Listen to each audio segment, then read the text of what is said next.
So all these people that you had, all these sales force, did you train all of them? All of them.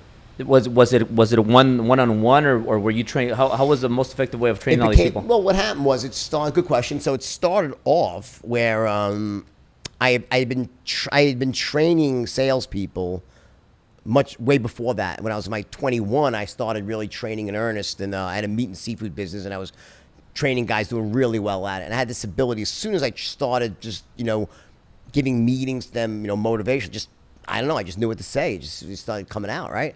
Then when I got into Wall Street and like it was just like the movie where I just sounded amazing and everyone was like, "What? How'd you do that?" Right? This is before I invented the straight line system. But what I was doing essentially was I was running straight line patterns, so to speak, intuitively. So the whole thing really came to a head when I came up with an idea. I found a niche in the stock market, and what happened was I was able to capitalize on this niche, which was calling the richest 1% of Americans and selling them stock. And my junior partner, Danny, who I had trained, he had been able to capitalize on it. But when I had these 12 young kids who weren't that intelligent and weren't educated, and when they tried to call these people using my old sales training methods, it didn't work. They couldn't close, So I always, the best, comparison, I think, metaphor is like, it's like engineering. When you have like a catastrophic failure of a bridge. Like, they build a bridge and it works. And they say, oh, that bridge is pretty sturdy. Until one day there's one too many cars on the bridge and the wind is blowing one knot too fast. And all of a sudden, bam, oops, the bridge is not that sturdy, right? Well, you don't know how sturdy, how robust a system is until you stress it to the point of failure. So when I stressed my old training system in 1988, it failed. And my guys couldn't close rich people. So for about a month or so, I struggled with trying to figure out a way to teach these kids how to close rich people. And meanwhile, over the same period, while they couldn't close a door, I was closing 40% of the people I spoke to. Danny was closing 30. And I was like, why am I'm calling the same people, same lead, same script.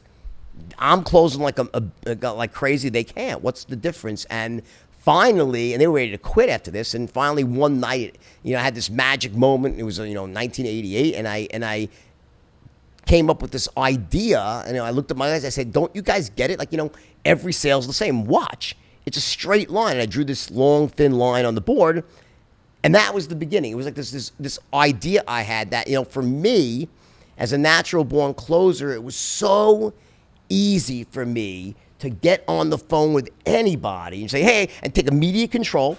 And I had this way of sort of directing the flow of the conversation from the open to the close and keeping it sort of tight within these boundaries, so to speak. And what happened was when I used the straight line as a metaphor, it's like they're like, they got it. And from there, all these thoughts started coming out of me and ideas. And I would just, and it was about a 4-hour marathon session. It was a Tuesday evening in '88, October. And what happened is that when that meeting was over, it was like probably midnight. And I was like, wow, that was pretty amazing. They were like in awe. But I didn't know if it would work or not because it wasn't calling hours. Yeah. So the next morning, everyone came into work. And 8:30, I started giving another meeting. And I was just as the magic's still there. And it was still just as great. And 9:30, they picked up the phones. They started dialing these kids who formerly were like basically couldn't close a door. They went on an account opening spree that it was mind-boggling what happened with this one shift to the straight line. And they went from not making anything to making $1 million a year. This is now like 88, right? So it's a lot, probably $3 million now, in a matter of weeks. And they started calling their friends, and their friends came in first. People started pouring in from all over New York, Long Island, and eventually all over the country. They started, pouring in, and they'd swear loyalty to me. I would teach them the straight line system. They promised to work their ass off, and I'd make them rich. And that was really how it all started, this one night. And then every day I would stand up, and I'd give a meeting for an hour. And then at nighttime, I'd give another meeting for like 40 minutes, and they'd tape it, and they would then transcribe it the next day, and it became this manual that became the early Stratton manual. And they would go through this training program, and then I started building my business, and just people, I went from like very quickly from like 12 to 200 people in a matter of weeks, right? Because everyone was just pouring in to make, it was just, it was so crazy. And I started dividing it up and then just organizing it into teams with group leaders. And every morning I'd give this meeting and I just train them 1 on 50, 1 on, and eventually it was 1 on 2,000. It was just nuts. And they would then do individual training in smaller groups with the managers. It's a very easy. It's a straight line for those of you who don't know. It's a very easy system to learn, and it applies to any industry. So it just grew like mad, just like that. So this straight line system was like a life changer for you. Like this made you a ton of money.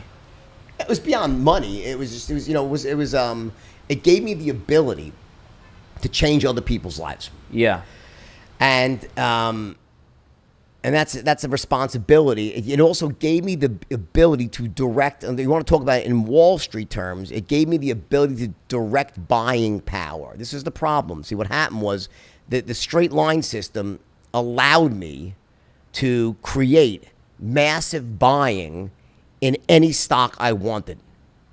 That's a problem if there's a short supply of that stock, because stocks go up based on supply and demand, right? So as the buying power increased, the stock price increased. Ultimately, the stocks, we had about 8 or 9 stocks in the very early days, over the time, the hundreds, but in the early days, there was 8 or 9 stocks in the beginning, and they ended up reflecting the price of the stock. You understand how the stock market works is that the price of a stock is supposed to reflect the health of a company. Yeah.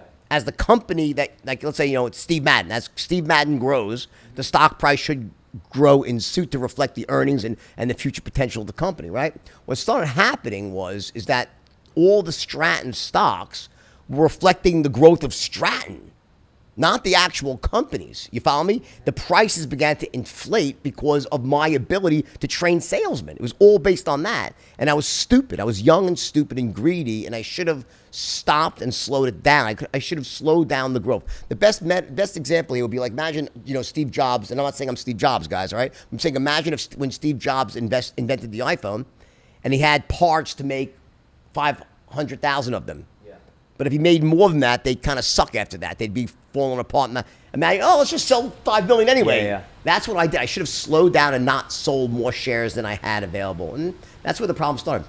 And this straight line system, this is easy to teach, and it's easy for any like let's say an average Joe, they could learn how to, you could train them with this system, they could sell anything. You guys can go to my Instagram, to my YouTube. I post so much free content on the straight line. You could actually, if you wanted to just not buy anything from me, you could go to my website, download stuff. I'm happy to give it to you for free, and you could learn the straight line system. You know why I'm saying that? Because I know once you do, you'll buy the products. Because once you start making, you're like, holy shit, I want to learn more about this. But I'm happy to give people away stuff for free so they can get the benefit beforehand. And I think that's a good thing, And it's like, it's an unassailably great system that just works for any industry. You saw me with that Grant Cardone podcast, right? I know you know Grant Cardone, right? Yeah. I mean, it's like when you see someone like myself talk to them that really knows how to sell. Yeah. With a guy who's like basically a charlatan. I mean, it's like it was mind-boggling. People were like saying, "What the hell is going?" I mean, the impact that had, right? It was like, and I'm not saying he doesn't know marketing and stuff, but sales, I don't know. I mean, the guy's clueless, completely clueless. So he had a really bad day. Yeah. So there's straight line mortgages, or maybe if you're trying to hook up with some chicks, you could use the same straight line with women, or whatever. So guys, it's so crazy that if you were to Google straight line for picking up women, you'll see videos. One that was just created by the game Stevie something. It's absolutely hysterical. They did a whole parody of the Wolf of Wall Street scene where they used the straight line system. You should play it in this podcast right now. You'll die. It's really funny. It's really funny. So they're actually using a scene from the movie. Now this is not really the straight line. But it's some really fun. It's like a very early version of just one little kind of language pattern that makes up one of 1,000 language patterns, right? And they say and they have these guys and he's pretending he's DiCaprio, who's pretending they're pretending he's me, but being played by it's the exact scene of the movie. He's like, well, the reason for the call today, if you recall, we met in a bar 3 days ago. He's like, he's pitching a girl. using it for that. And then he's training his buddies how to pick up girls using the straight line, but for dating. It's pretty funny, you know? Yeah. But, but of course, it's great for dating. I'm in the process now of nichifying it for, automobile industry, and then I'm going to real estate next, health clubs. So, in its current form, it can be used for anything. But mortgages. Of course, mortgages are natural. Mortgages, it wouldn't have to change at all. There's nothing that needs to change. It's designed. It was designed for financial instruments originally. So by that nature, it skews automatically. But it applies to anything. So people use it for every single industry you could possibly. Listen, it could be for a mother looking to learn how to influence her child to make their bed or do their homework. Well, everything, yeah. It doesn't matter. It could be a lawyer influencing a jury, a politician trying to get votes. It could be a pastor talking to his congregation. It's about communication. We call it, with the straight line, goal-oriented communication, meaning it's about speaking to someone when you have an actual outcome in mind. How do you do that in a way that allows someone to see things your way without offending them, without breaking rapport, without boring them to death? And the straight line is just really magical. It works. It just works, Yeah, I'm gonna have to get all my mortgage guys on. You should. It. We have. You should go into actual training systems. I have a business-to-business training system on a platform designed for corporations, and it's great. It works. It just works. That's awesome. So when you had all these 2,000 people that were trained, and was this when you were making the most money ever? Like how much? In that period, yeah, I was making $1 million a week. $1 million a week in cash, but I made a lot more than that on paper and stocks and stuff like that because I had all these companies I owned. At one point I had 85% of Steve Madden. Went down to 50% of Steve Madden, then to 25%. The company's worth what now? $4 billion, $3 billion. So I had pieces of paper in so many different companies, but in the cash, I was taking in cash flow about $1 million in profit a week. How long did this run last? 9 years. 9 years that you were making that kind of money? Yeah. Wow. 88, yeah, 8 years, 9 years. So those 8 years, you probably had the most fun that anybody has. People dream of that kind of life. Like I remember I don't know if money making and lifestyle. Fun go in tandem. I know. Listen, I'll tell you this: I've been rich, and I've been fucking happy as all hell, and I've been rich, and I've been really miserable. Yeah. I've been poor and utterly miserable, but I have never been poor and happy. I've never been poor and happy. Like when I am poor, I'm fucking miserable, okay? So all I can say is I don't think money buys you happiness, but a lack of money is a passport to misery and everything that goes along with that. So I believe that money is a problem to be solved.